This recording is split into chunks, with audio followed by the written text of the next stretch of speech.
21 दिवस झाले तरीही तपास संपत नाही। राऊतांनी ट्विट केलेला फोटो रिट्विट करत अंजली दमानियांकडून तपासावर प्रश्नचिन्ह।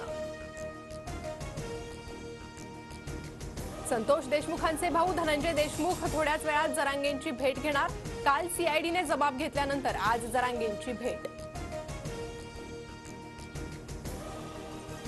गोंदिया आणि यवतमाळ जिल्ह्यातील सर्व ग्रामपंचायतींचं कामकाज 3 दिवस बंद। बीड हत्या प्रकरणी सरपंच संघटना आक्रमक, तीव्र आंदोलन करण्याचाही इशारा। बीड सरपंच हत्येप्रकरणी 2 तारखेपर्यंत आरोपींना अटक न झाल्यास उपोषण करणार। पोलीस अधीक्षकांच्या भेटीनंतर खासदार बजरंग सोनवणेंचा इशारा।